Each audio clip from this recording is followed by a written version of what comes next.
Amanda. And I'm Mel. And this is the Road Back Home podcast. Hello and welcome back to the Road Back Home. Today I'm joined by my friend, colleague, and the very brilliant-minded Orla Fitz.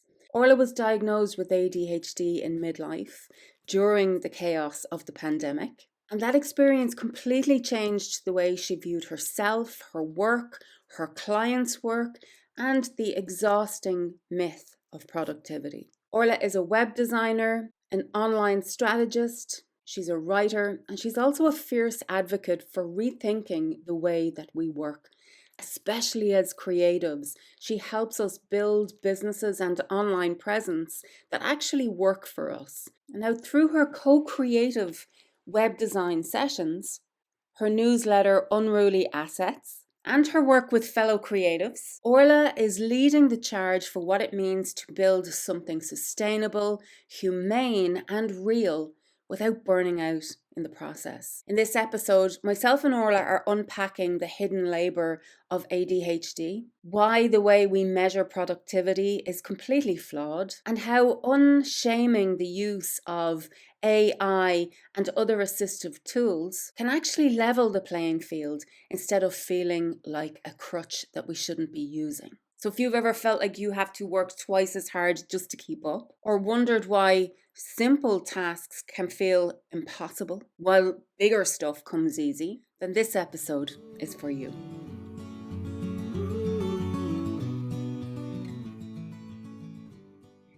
Hello, Orla, and welcome to the Road Back Home podcast. Hi, Amanda. I'm delighted to be here. Thank you.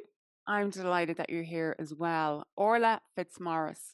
So Orla, we have known each other for a few years now, and we met each other in the midst of a kind of a productivity boom, would you say? Like we were both like caught up in the post-pandemic or mid-pandemic hustle of trying to survive online. And as a result, we kind of worked with each other, and we ended up kind of like discovering or having a lot of conversation, I would say, about this idea of how this idea of being exhausted, just being completely exhausted, and worrying that we're exhausted because we're lazy, we're not doing enough, we're not able to keep up, and all of this.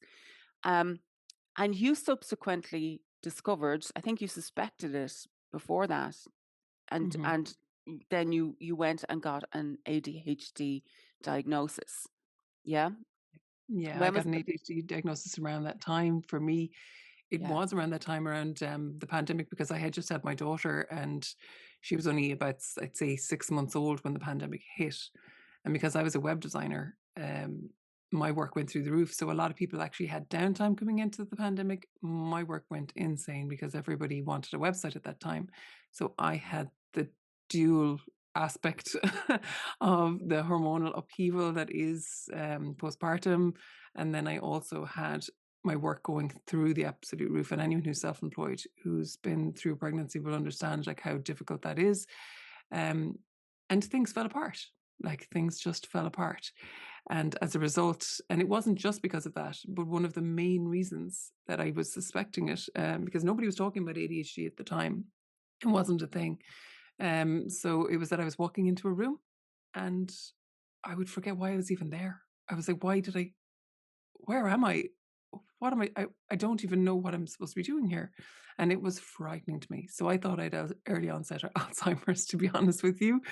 So it was with that, I was doing loads of research, and then all the dominoes started to fall into place. But again, this was before there was any help for it. And so I was kind of, fumbling around in the dark. It's like, can adults even have ADHD? I don't even think so. Women definitely don't. But so I had to unwind all that kind of on my own. But I got great help from ADHD Ireland as well. So it was super. Yeah. So it was kind of like what led to the diagnosis was this like falling apart, as in like not even remembering what you walked into a room, and the fear that it was something. So you were afraid, like, what's wrong with me? Is that what it was? Yeah, Like, what absolutely. I is mean, this? that's it. I mean, the thing is, like, that wasn't new. That was a lifelong feeling for me, like feeling that I'm broken, that I'm not as good as anyone else, that why can't everyone else finds this X, Y, or Z simple things easy. And then I Yes. find these things that are perceived to be difficult really easy, but I'm finding these simple things really hard. Like Yeah. cleaning a room was like Yeah. the hardest thing in the world, keeping something organized, not possible. But then I Yeah. could set up a company overnight. No problem. Yeah. Yeah. Funny. I don't have a diagnosis. I did pursue a diagnosis, but I was at the time I pursued it, I was not yet medicated for PMDD. And so, I was not stable enough, and I ended up having a massive fight with the person who I had gone to for a diagnosis. I just got really, really triggered in the process, and we ended up just like I just couldn't do it. I couldn't be present. I wasn't in the space for it. But I suspect potentially that I would probably pass. And do you know what? I'm actually afraid in case I wouldn't. I You know was what the I mean? same. I was the Yeah, what same. if it's not that? What if it's not that? Because I had built I had a long wait, because like again to reiterate, like back then it just wasn't known and people weren't talking about it, but there was long waiting lists already, and it was Mm, private. There was only a small handful of even private, like you couldn't get on the waiting list publicly, but there was a small handful privately. So I had a long wait, like of, I don't know, it was a year and a half, like which by now standards is short. But so by the time the actual appointment came around, I was petrified yeah, because I was like, if it's not this, then I am just broken. There's something wrong with me, yeah, So I really was really stressed about it coming up to it. And the relief, the palpable relief I felt when it was so conclusive, and straightforward. I hadn't even heard of inattentive ADHD before then, which is why I flew so under the radar. You know, mm, it's a mental chaos. It's never stop thinking and never stop processing, and a constant curiosity and an inability to stay still mentally for me more than yeah. physically. I have some of the physical aspects too, but not that you would see or notice.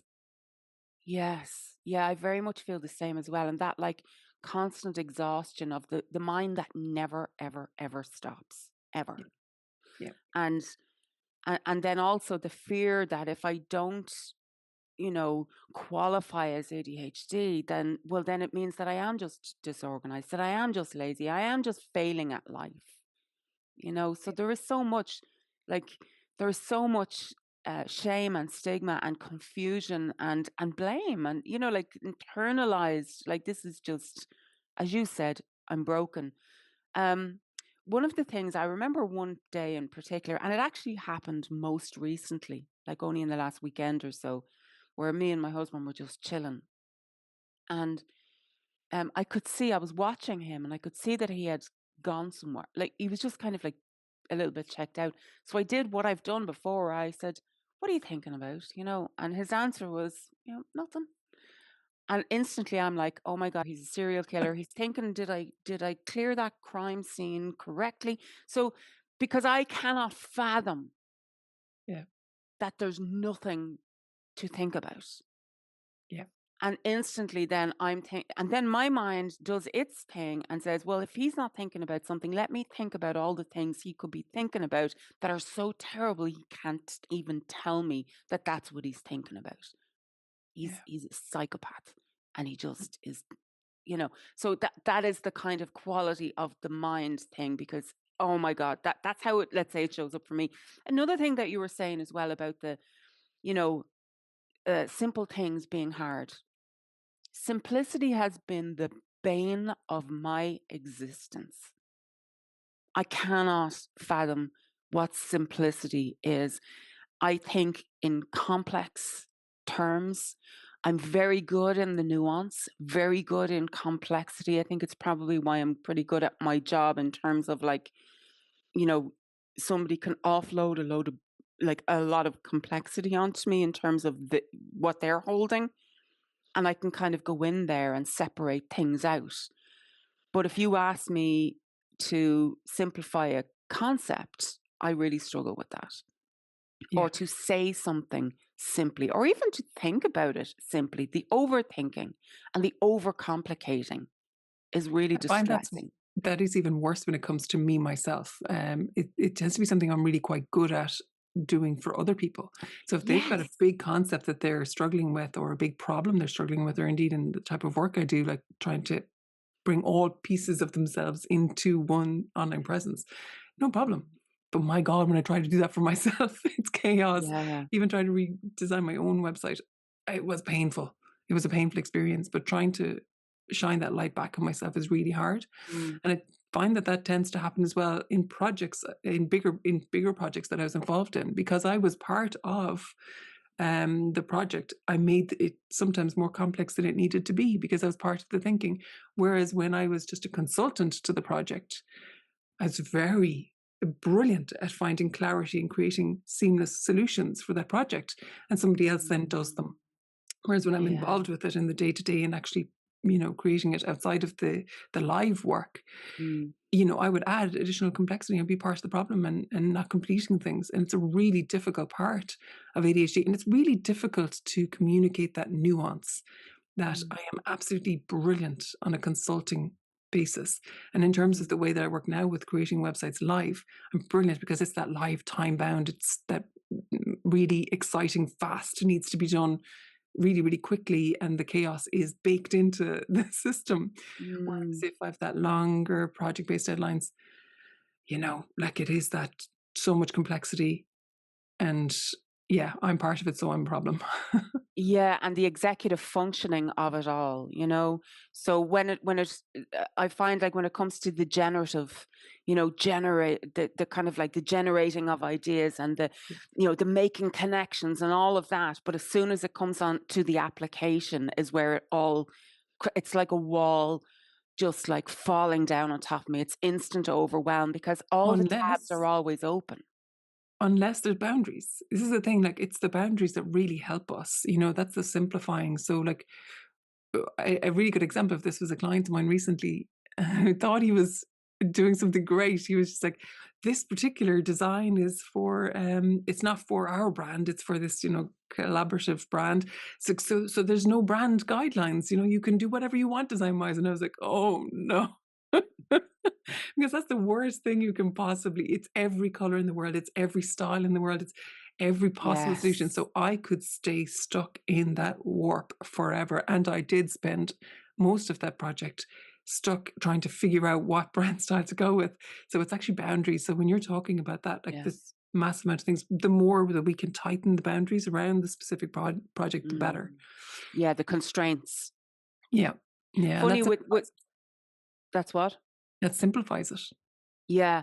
When it comes to my creativity, funny enough, I learned that and because it's my creativity, I never had stress in there. It was never so I discovered these things. So when I first started, let's say, playing with mixed media, it was just I noticed pretty soon, and it actually happened. I was looking for a stencil. I was just browsing stencils, and I was on this website that is all stencils, and it just kept going on and on and on, and the rabbit hole. And I wasn't making a decision because I'd be like, "Oh, oh, oh," and it kept going on. And I noticed then as well when it came to art supplies, if I went browsing, it just was a never-ending selection and possibilities. And so what I ended up doing was. Um, I ended up just shutting it all down. I just said, I'm just going to work with what I have right now, and I'm not buying any more art supplies. And I discovered then that I am most creative when I have a small little basket of supplies, and I just have my supplies, and then I can focus on the process and on what's on the paper because I'm not having to make decisions about colors and brands and blah blah blah. So I've pretty much been working with the same supplies for about 10 years, and they Mhm. don't change. I'm not interested in new products. And I've become very good at the supplies I have. So I'm like, God, that's interesting. The other thing though as well is that oh gosh, what was I going to say there about oh yes, Pinterest. Pinterest is another place that I figured, it just doesn't work for me Yeah. in terms of it being an endless Yeah.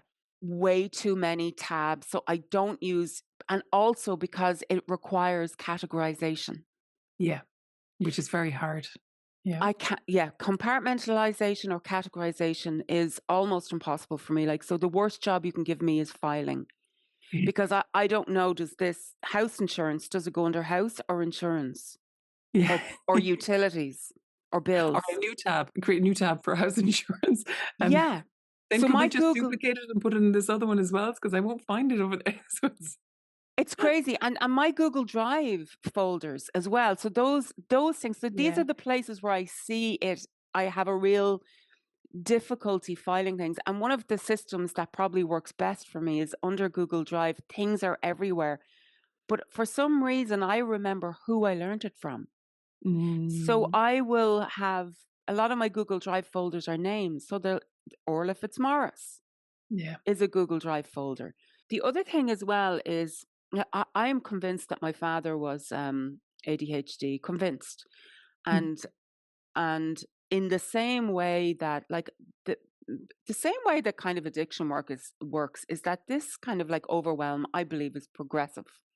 So the yeah. more open tabs that I am leaving in my brain over time, like the actual burden of them, I really do think that it contributes to burnout, because there or some kind of like I think it has. Now this is not science at all, but in my own experience, that it ends up in such a state of chaos and overwhelm that it's like what you said, walking into a room and just like, even the easy stuff, the immediate stuff, like it's I now am starting to, I feel like I'm losing my mind.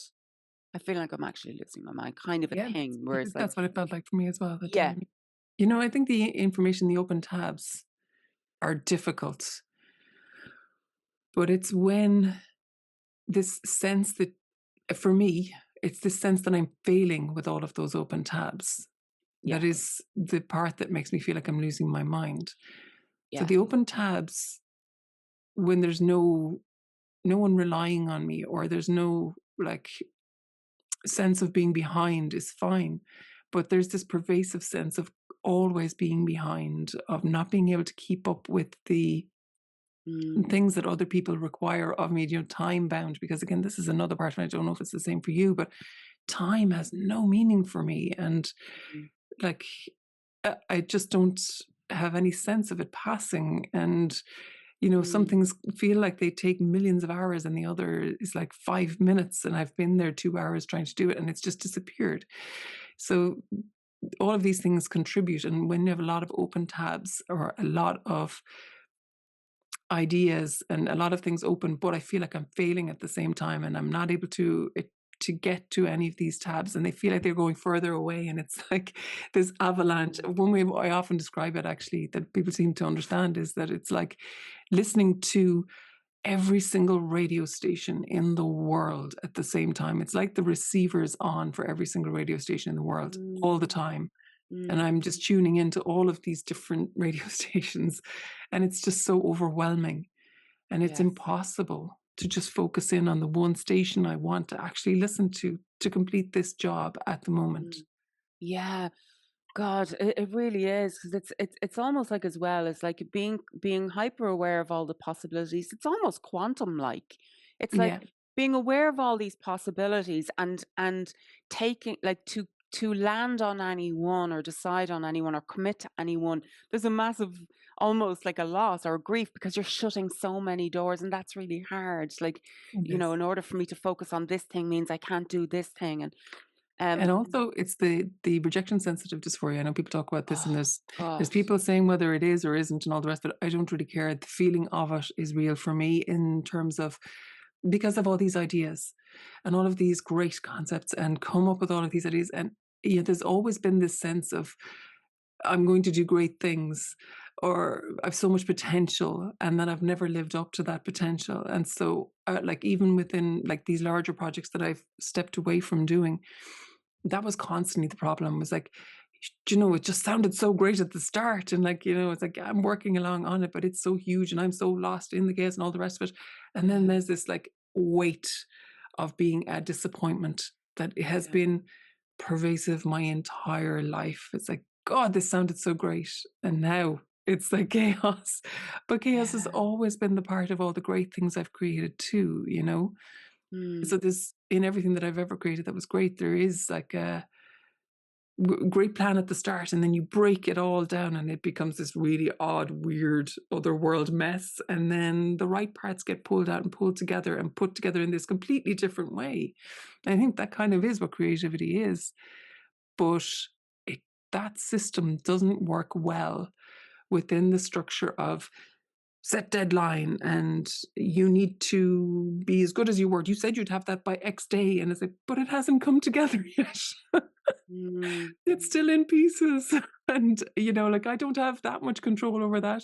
And time being some other paradigm to me, it's very hard for somebody with ADHD, I think, especially in the creative spaces, to fully be at ease within a system that is so time bound and so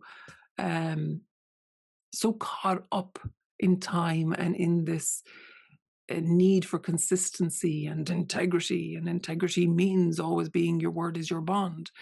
But when your values are around creating something incredible or creating something that feels right, that's impossible to time bound. And so there's always this uh, push and pull when it comes to trying to work within the traditional, I suppose, corporate system and Mm. having a brain that doesn't work that way. Yeah. Yeah. And that's what makes us feel lazy. That's what makes us feel less than. You know, those people are all succeeding. Those people are doing well because the system was built for their minds. And that's wonderful. But it was not built for ours.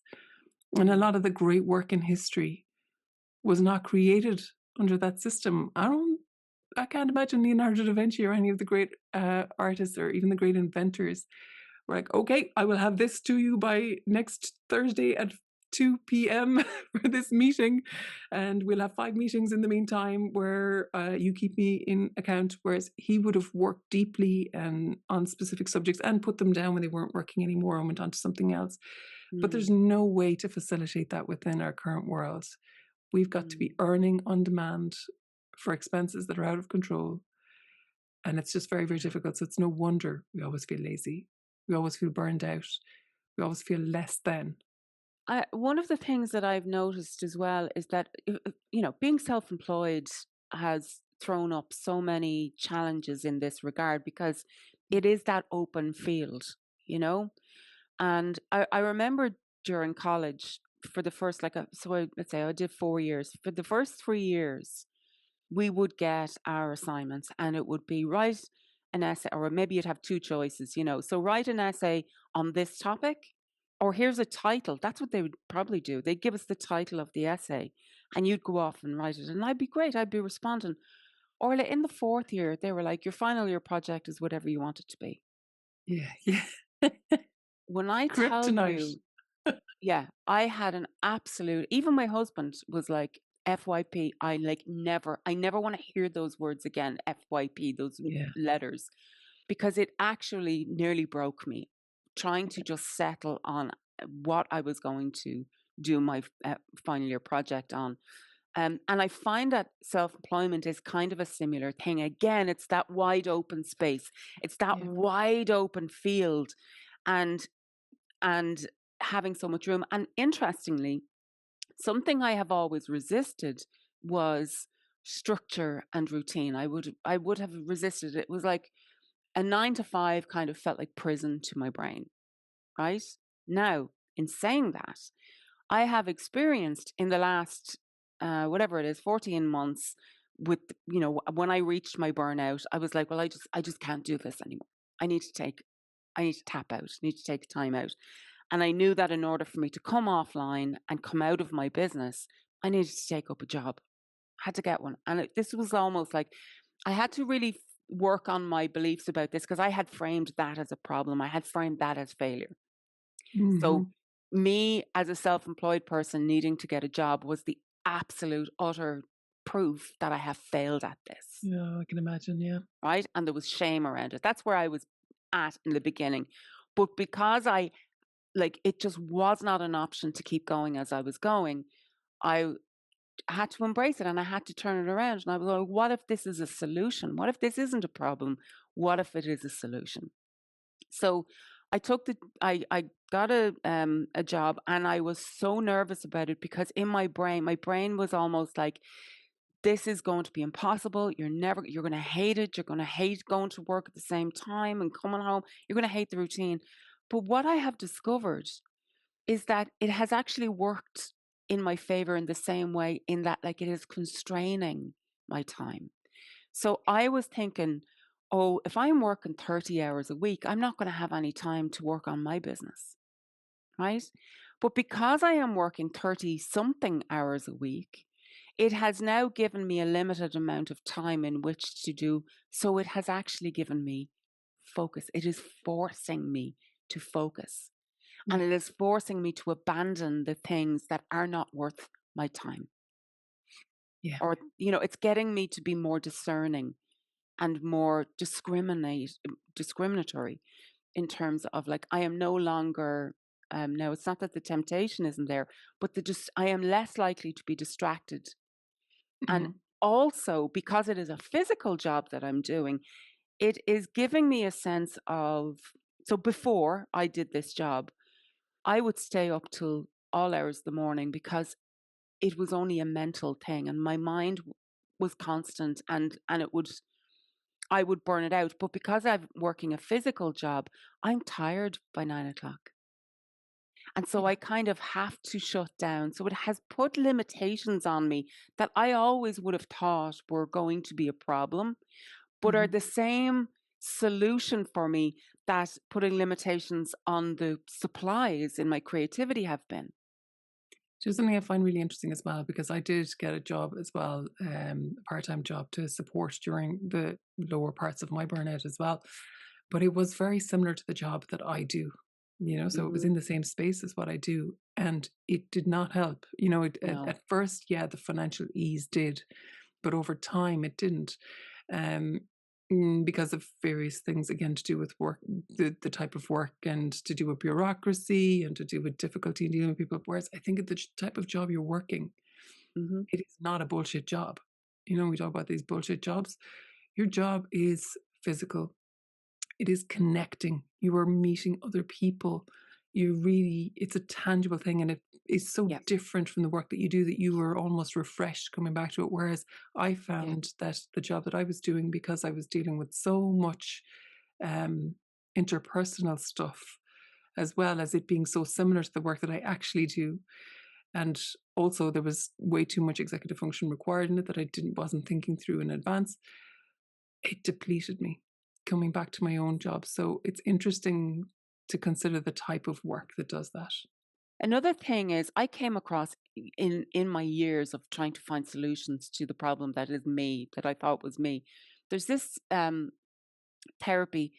I think, if I'm not wrong, Morita therapy, I think it might be called, or it's a Japanese. It's based on a Japanese concept like the Ishiga. What's that? It, Ichigai or something like that. oh yeah, ikigai, yeah. Ikigai. Those kind of Japanese philosophies, and it is something to do with constructive type of therapy. Basically, it is a cure for, not a cure. It's an approach to overwhelm that brings you back to something very concrete, like actually constructive, like doing. Hmm. So it is like it. Now, this is me interpreting it. It mightn't be this at all, but my interpretation was it relieves you of the discomfort of being through the practice of doing. Mm, yeah. And I feel like that this part-time, this job that I have is kind of relieving me from the discomfort of being Yes. by giving me so much doing in my day to day. I feel like this is the same thing that's happened to me again with changing how I work.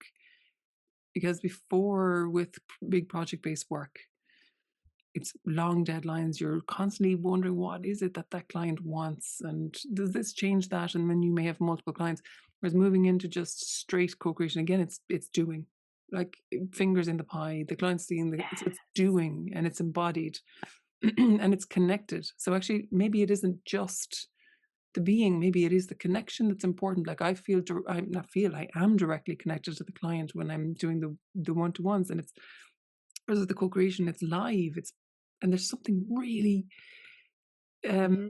magic about that, about just connecting to another human. Even though for me it's online, it's not the same Mm-hmm. as your job where you're in person, but there's something there in the doing and in the connection and in the fact that your job, has very specific boundaries. So it is simplifying the process.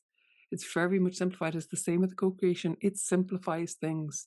We are not considering all these different things because they are not able to fit into this time-bound piece. And Mm-hmm. this is what our goal is. And so we are working towards that specific goal. So this brings us kind of to, I want to explain co-creation in a sec, and also bring in the concept of body doubling, because I think that's possibly at play there as well. And Yes. and also I want to kind of what would you say, like underpin this piece of the conversation with, the idea of solutions, like, and unshaming the solutions. So Yeah. for those of us who need props, like when you go, here's another thing as that I discovered. I only discovered props in yoga class much later on. So I had this expectation that I was supposed to go into a yoga class and I was supposed to be able to touch my toes, kiss my ass, go into this pretzel shape unassisted. Like the whole idea of I'm supposed Yeah. to do this unassisted. There's a really interesting tangent to that I've always been able to do that unassisted, but I am so not fit. But I'm hypermobile. And this was something I was thinking of a time ago, which is, I it's am almost too. exactly like, but like, so somebody could see me in a yoga class and be like, oh, look at her. She's just great at yoga. She is not great at yoga. She's just hypermobile and she could be damaging herself, but she's able to touch her toes and more. But that's the same as in life. When I look at people would say, one thing I was thinking about was consistency. I have a friend who was talking about how she was so glad that she was able to be consistent with the newsletter. And consistency is hard for everyone. But the fact that she was able to be consistent and work to get to that, that's phenomenal. To me, that's like a unicorn style thing. It's like, how does somebody do that? I just don't Yeah. know, but it's like, like she does not have a neurodivergency. She does not have a mind that races around like a wild stallion all the time. And it's the same with yoga. You just don't know by looking at someone. You can't tell by looking at somebody what advantages they have. Not that hypermobility is an advantage for yoga, but I never needed the props because I could Mm-hmm. always reach any position I needed to. But that wasn't because I was better at yoga than the next person. It wasn't because I was a better person. They weren't failing. I just had an advantage in that particular domain that was invisible. And it's just one of those Yes. things.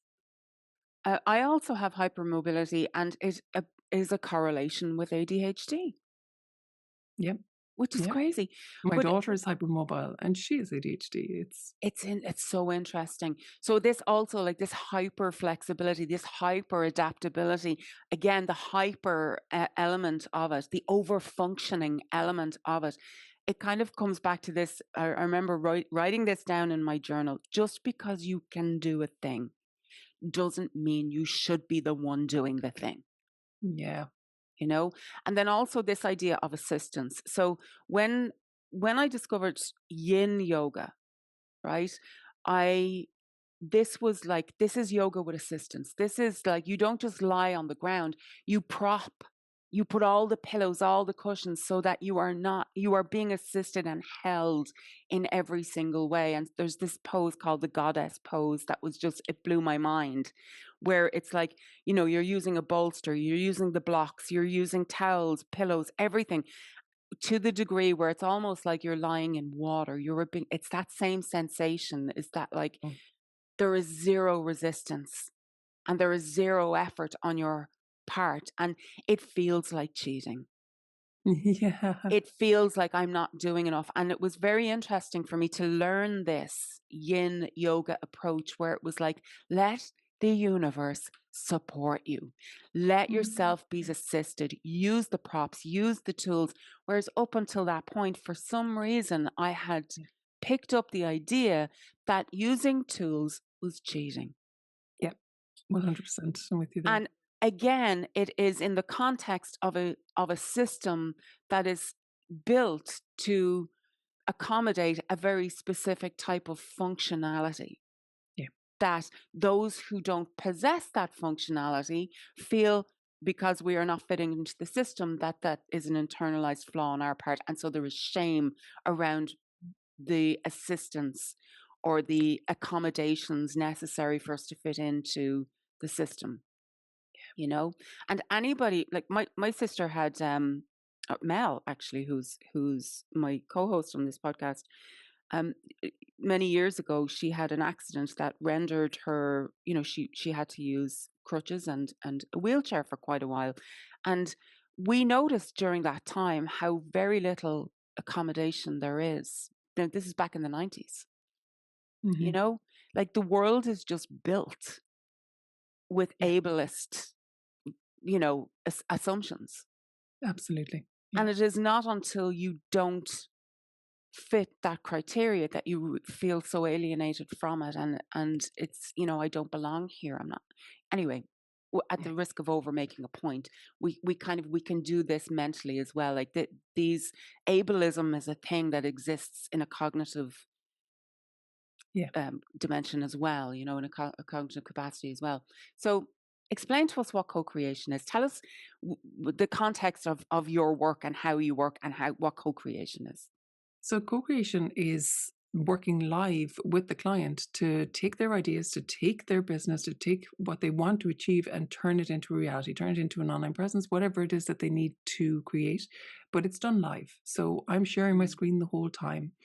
My client is the person who has all the knowledge. They have all of the ideas about what they want to create. It has to reflect who they are. And I have all the ability to create it, all the technical skill, but also years of experience with that. But something magic happens when you're both live doing it together. And it gives, you know, we come up with designs that I never would have done on my own, you know, even abstracted from the client, having done the best brief in the world. I just wouldn't have created them on my own because they're seeing it and I'm seeing the facial reactions and then things change. And so it creates these completely unique designs. But the other thing it does is that it gives some of the confidence that I have in technology to the client.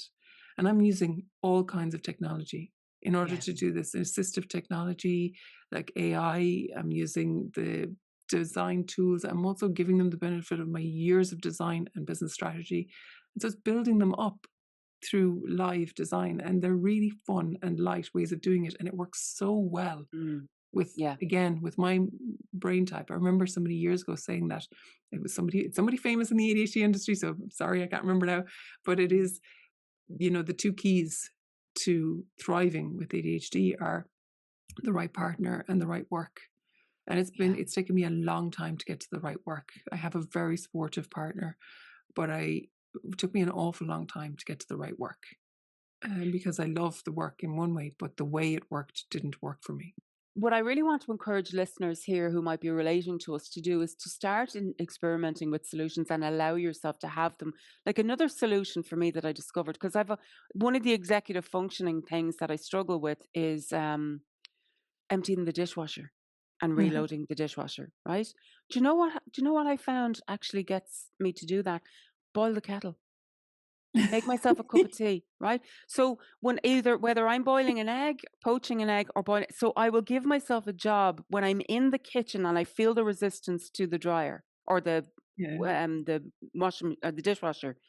All I'll do, I'll make myself a cup of tea, and then just because, you know, watch kettle never boils, as they say, and so I either put, you know, because I also heat my milk for my coffee in the mornings.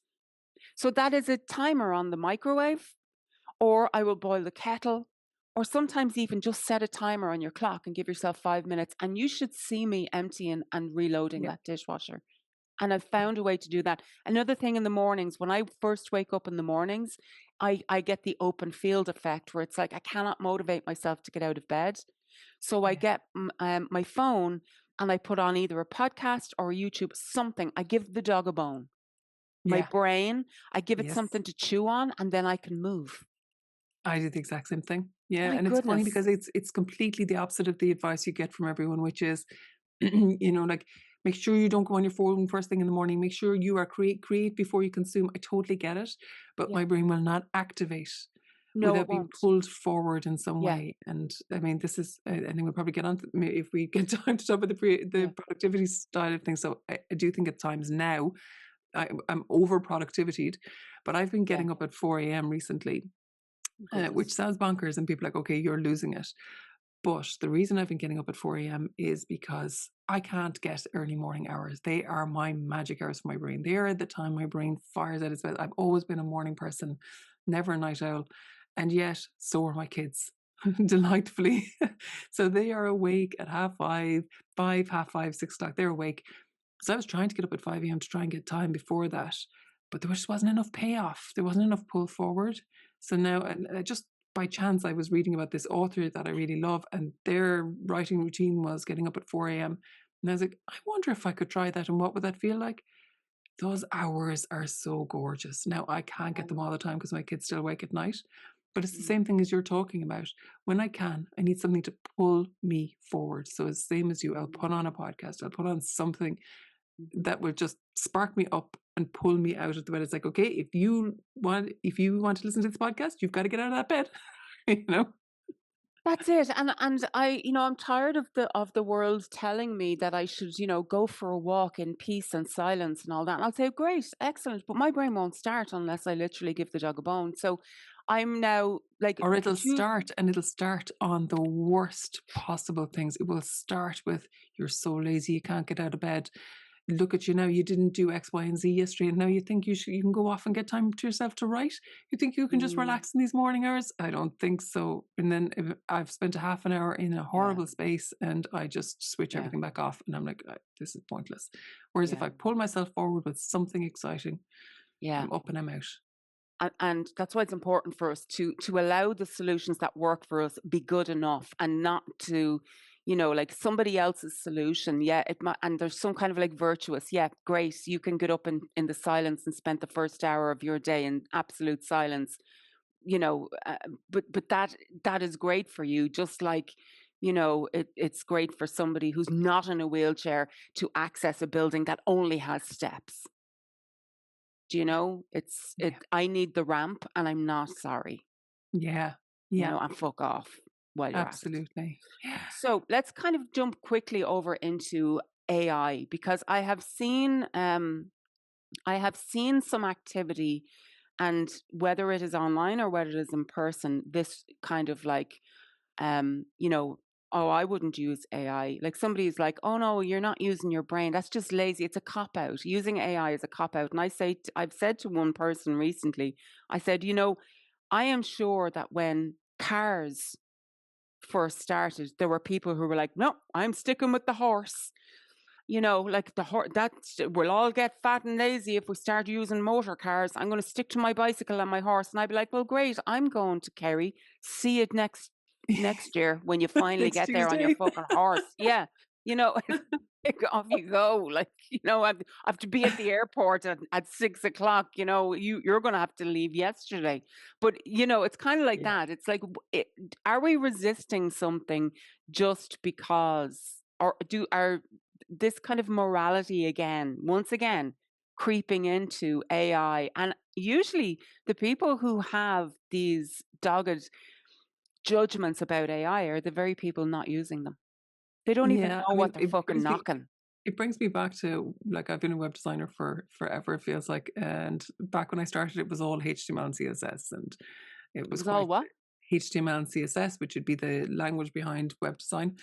And I remember when this like front page came along, Microsoft front page, and it was this, like managed the HTML and CSS, and it was somewhat a front end builder. And I remember a lot of web designers at the time it was in forums when the chat was like, you're not really a web designer if you use front page. I mean, if you think about front page now, Mm. it was so basic by comparison to what we have now, but you still have the Mhm. same thing happening in my industry where it's like using the likes of Squarespace or using AI to create apps now, as it turns out.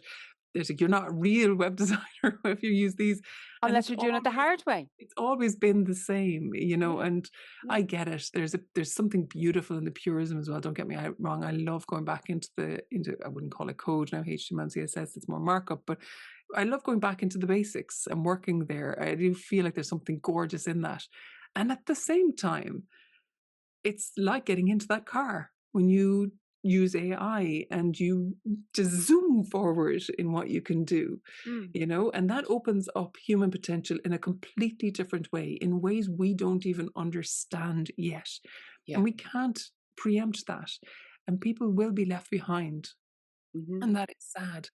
It is Mm. sad when people are left behind because they've chosen to, Mm. but it is catastrophic for humankind that so many people are left behind because they don't have access, because these things are gate kept, because they don't have time, because we'll say, parents who don't have time, they're working two jobs and they're trying to parent and they just don't have time to access, or people who don't have proper access to internet or to the knowledge or to the confidence. There's so many reasons why, or are living in war-torn countries. I mean, all of this is just heartbreaking. But there are Yeah. people who are being left behind Yeah. because they've seen it as a moral issue, that it's degrading our minds. They are frame I so here's my take on it. I think that they frame that what's really going on is a resistance to change. But rather than fucking own that, Mm, they project and frame it as a moral issue to shame you for getting out of the bucket. It's yeah, I mean, crabs in a bucket. it is. It absolutely is. And I think the big issue really comes back to, I do talk a lot about this, like in terms of like it's the system, but it is the system is the issue, because the system pits us against each other. And the way that it works is the zero sum game. And so if somebody is Yeah. using one of these assistive technologies, call it what you want, AI, if they're using it to create more money, and it is being built off of the creative and knowledge work of decades of work of people, like centuries of work, really. It's learning off of that, and then a small percentage of people get to exponentially increase their wealth based off of that. I can understand that from a moral perspective, why there's a huge amount of outrage about that. Back to the Mhm. matter is, it's not going back into the box. This Mhm. isn't going back into the box. We can't go backwards, and no amount of moral outrage about that is going to change that Mm. fact. But Mm. that system is wrong, and Mm. I don't know what we do about it. But as far as I'm concerned, the more people that get access to it, the more we have the possibility of changing that system. Where Mhm. we have the minds who created AI are very much from the mold of who's succeeding in this world. But the Yeah. minds that could be unlocked and activated by it could change Mm. everything. Mhm. They really could. But there's structural elements in place now that don't allow everybody to get access to it. And Mm. I think some people are, rightly or wrongly, we'll all see over time, holding on to the moral aspect when they could be using it to, completely change their perspective, to create completely new work, to connect with other humans, to improve their work. It's just, there's so many ways that this removes some of the busy work that we've all gotten used of. Mhm. And it could open us up to a completely different way of thinking. It also, of course, could be utterly catastrophic, Yeah. end of days, and Yeah. the AIs Yeah. decide that we're the problem. Oh yeah. I mean, the way anything can, but Yeah. I personally, it works for me the same way that, you know, like I'm almost 50 years of age and I have spent too much of my life not allowing myself the assistance because of the stigma around it, because I was listening to, the shamers who don't need it. So I might as well, um it's almost like, I go back again. This is an accessibility issue. This is ableism. This is, elitism. This is all of these things. Like, I'm sorry that you're pissed that something has come along now to level the playing field. I'm sorry that you have lost the advantage of me not being able to access my brain in the way that would allow me to thrive under this regime, Yeah. and I'm also not sorry. I'm absolutely not sorry. Mm. So I'm going to use the blocks. I'm going to get into goddess pose. I'm going to goddess pose my way into business now. You know what I mean? Like, that's the And it's way an it's. assistance, and it's still not going to, it is an assisted technology for sure. Like, it's going to assist us in ways, in things that we have struggled Yeah, with, but there's other areas of our lives that it does not yeah, help with, that are still going to yeah. be problematic. And we still have to show up. It's not like as if, that I'm not doing the work. In fact, I'm doing more work now because I have that assistance that Hmm. say, and I can use it whatever way I want, and I can use it personally and I can use it professionally. And it is allowing me to function in a way that has always been a massive struggle, which has always contributed to the ways in which I cope that haven't been good, which has not really made me a great person to be around. So ultimately, this is me owning my how I'm showing up in the world. And I Yeah. just really wanted to have this conversation with you to unshame whether it is AI or whether it is whatever it is, use the thing that takes the burden off. You're carrying enough burden as it is, and you don't have to do things the hard way. Yeah, You and I mean can do. Yeah, that's what technology brings us. And AI yeah, is, for me, like, it is interesting, like, I suppose, because I'm so steeped in technology and constantly looking at what's coming next. AI is just another technology, and yeah, there's some transformative effects to it.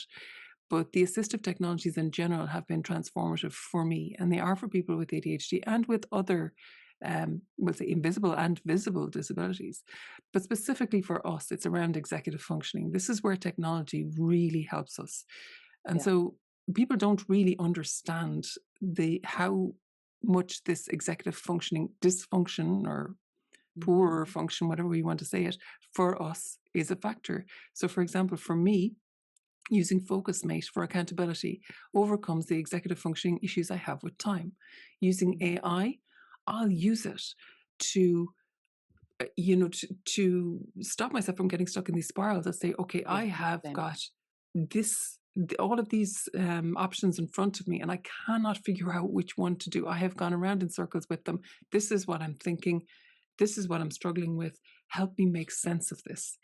And to Mhm. somebody else, that might seem like, oh my God, you're outsourcing your brain to a computer.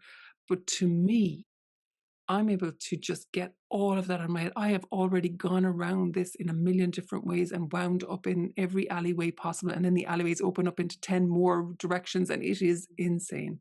And Mm, so I sit down, and then it just comes up with all these ways I didn't think about it. mm, And the mhm, option becomes so clear. Not mm, always perfectly clear, but it's like a thinking partner that mm, helps me mm, overcome mm. the disability that I have in executive functioning, because it Yes. is. And, look, we don't have all the science around neurodivergence yet, but from most of the scans that have been done, it does seem that there is an impairment in executive function with people with ADHD. So it is an invisible disability. Now, it's 100%. an ability in other ways, so I don't Yeah. want to say it like it's a disability, but being able to support it by having a technology that opens up that executive functioning, that allows you to outsource that piece, is so valuable. It's so So valuable. valuable. Yeah, and we really do need to, cultivate more compassion than judgment. The judgment is not helping anybody ever. And I mean, I don't think a single person that I can call to mind would ever look at somebody who, like a double amputee who is now using prosthetics and be like, you're outsourcing your movement to prosthetics. Do you know what I mean? It's like it sounds like a flippant parallel to draw, but it is Yeah, literally, it like that also is technology. You know what I mean? Prosthetics are also technology, just like absolutely. glasses. I wear glasses.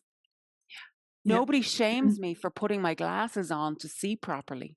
And interestingly, when glasses were first invented, I only heard this recently. I think it was in Napoli, in Italy, a glass blower. But they kept the that innovation of I can't remember what you call that, the glasses. They kept that to themselves for a long time after they invented it, because it allowed, I think as an apology, and I could have the wrong area, it allowed their craftspeople, the older craftspeople, to keep crafting for so much longer and produce incredible products for so much longer, because their eyes kept going for so much longer. So there's always been There you go. reasons to hoard and to hold and to make technology something, something To make scarce. accessibility To make scarce. accessibility, Yeah. yeah, exactly. So it was just an Yeah. interesting parallel with that. Okay. Well, one piece of advice, what would you say for listeners who are struggling maybe or suspect they're struggling with undiagnosed or unmanaged ADHD? What would your advice be to them now? My advice would be to get the diagnosis, because we do not deal well with open tabs. We have enough of them in our lives. They are everywhere. And the one thing that getting a diagnosis does is it closes that tab, and just ignore all of the nonsense that's out there about, oh, ADHD is overdiagnosed and it's a fad and all of this nonsense. Yeah.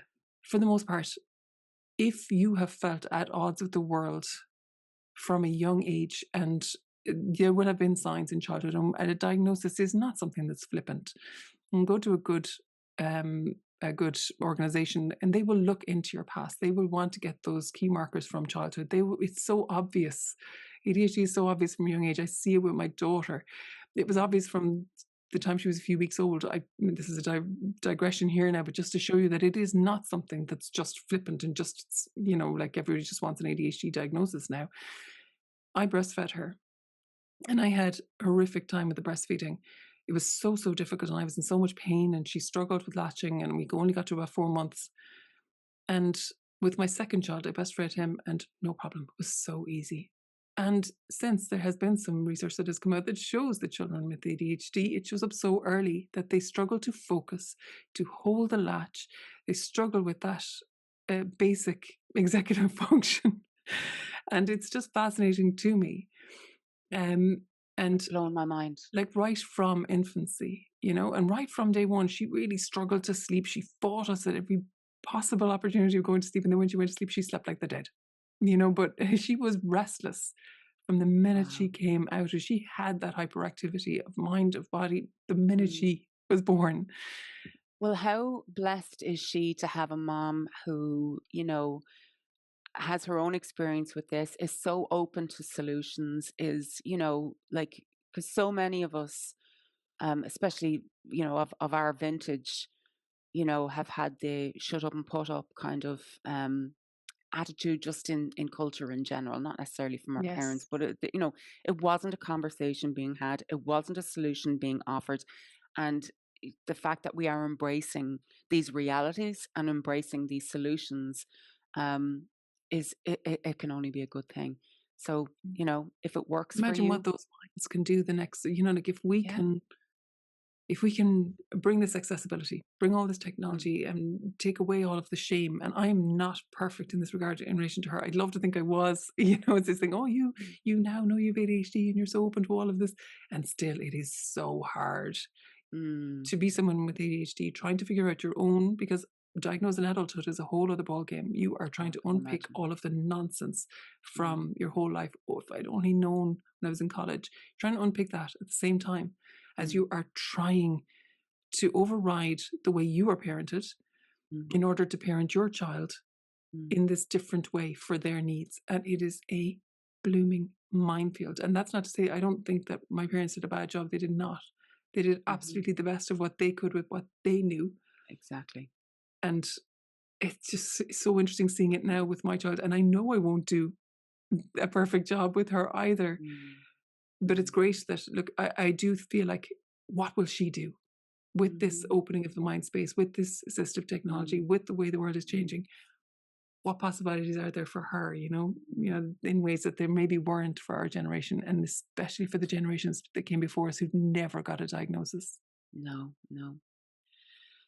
Oh, this is such. I'm so glad that we've had this conversation. I have a list of people that I was like, definitely want to talk to this person about that, and you are on that list right up the top, Orla. I am so grateful that our paths have crossed. I'll put the information, all the where to find you and all of that, of course, in the show notes here for anybody else. And we would love to hear your responses. Listeners, you always leave us a comment or reach out and share your stories. If there's things that work for you, let us know. We're all ears and all eyes. Orla, thanks so much for being here. Thank you so much for having me, Linda. Take You're care. welcome.